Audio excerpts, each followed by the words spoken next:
قالوا فرشتوں نے عرض کیا سبحانک ہم تیرے پاکی بیان کرتے ہیں، ہم تیرے پاکی بیان کرتے ہیں، لا علم لنا ہمیں اس کے سوا کچھ علم نہیں ہے، الا ما علمتنا مگر وہ جو کچھ آپ نے ہمیں سکھایا ہے۔ بس بات ختم، ہمیں کسی چیز کا کوئی علم نہیں ہے، بس وہ باتیں ہمیں معلوم ہے جو آپ نے ہمیں سکھایا ہے۔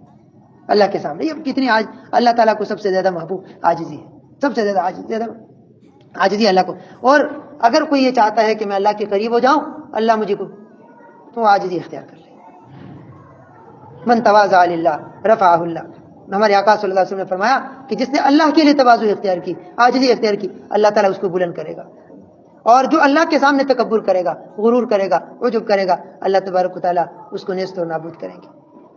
حضرت سیدنا موسیٰ علیہ نبینا علیہ الصلوۃ والسلام کا واقعہ آپ کے سامنے ہے۔ جب ایک آدمی نے پوچھا کہ کیا آپ سے زیادہ کوئی جاننے والا ہے، تو انہوں نے جو جواب دیا، جواب حقیقت کے مطابق تھا، غلط نہیں تھا، اس لیے کہ وقت کا پیغمبر تمام مخلوق میں سب سے زیادہ جاننے والا ہوتا ہے۔ تو ہم صلی اللہ علیہ وسلم نے فرمایا کہ نہیں، سب سے زیادہ جاننے والا میں ہوں۔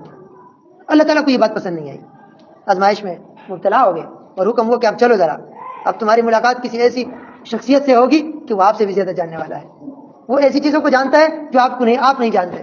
حضرت سیدنا خضر علیہ الصلوۃ والسلام، اور پھر وہ چل پڑے، وہ واقعہ سورہ کہف میں سنایا بھی۔ آپ صلی اللہ علیہ وسلم کی سب سے بلند صفت وہ عاجزی ہے۔ ایک روایت میں نبی اکرم صلی اللہ علیہ وسلم نے فرمایا العجز فخری، عاجزی میرا فخر ہے، عاجزی میرا فخر۔ ٹاٹ پہ سوتے تھے، کوئی آتا تھا باہر سے آنے والا، یہ نہیں جانتا تھا کہ ان میں وہ پیغمبر کون ہے جس نے نبوت کا دعویٰ کی، اپنے ساتھی اور دوستوں کے ساتھ، صحابہ کے ساتھ بیٹھے ہوئے کون ہے۔ ایک صاحب نے پوچھا کہ بھائی نبی کریم صلی اللہ علیہ وسلم تو ایسے بیٹھتے تھے صحابہ میں کہ کسی کو پتہ ہی نہیں چلتا تھا کہ اس میں پیغمبر کون ہے، اور آج کل مولوی صاحبان ایسے بیٹھتے ہیں کہ اس سے پتہ چل جاتا ہے کہ بھائی یہ کوئی مولوی ہے۔ تو ہم نے ان کے جواب میں یہ کہا کہ دیکھو نبی کریم صلی اللہ علیہ وسلم کے ساتھ بیٹھنے والے صحابہ تھے، اور صحابہ نے اپنے اوپر اتنی محنت کی تھی، اتنی محنت ہوئی تھی کہ انہوں نے نبی کریم صلی اللہ علیہ وسلم کے رنگ میں اپنے آپ کو رنگ دیا تھا۔ صبغۃ اللہ کا جو رنگ نبی کریم صلی اللہ علیہ وسلم پر تھا وہی رنگ صحابہ پر آ گیا تھا۔ جو نور نبی اکرم صلی اللہ علیہ وسلم نے خود فرمایا کہ جو علم اللہ نے مجھے عطا فرمایا تھا وہ نور، وہ علم سب میں نے حضرت ابوبکر کو دے دیا، وہ ابوبکر کی طرف منتقل ہوا۔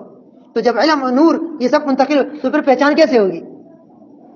ہو جاتی تھی، لیکن تو ہم نے کہا کہ وہاں تو جیسے نبی تھا، جیسے نبی کا حلیہ تھا، جیسے نبی کا لباس تھا، ویسے صحابہ بھی حلیہ بناتے تھے، ویسے لباس بھی بناتے تھے۔ اب جب مولوی بیٹھتا ہے تو وہ ایسے لوگوں میں بیٹھتا ہے کہ مولوی کی اتنی داڑھی ہوتی ہے اور بیٹھنے والے جو ہے نا اپنی داڑھی کو شیپ کیا، تو صاف صاف پتہ چل جاتا ہے کہ یہ مولوی ہے اور یہ غیر مولوی ہے۔ اس میں آپ مولوی اوپر بیٹھے یا نیچے بیٹھے، جہاں بھی بیٹھے گا اس کو پتہ تو چل جائے گا۔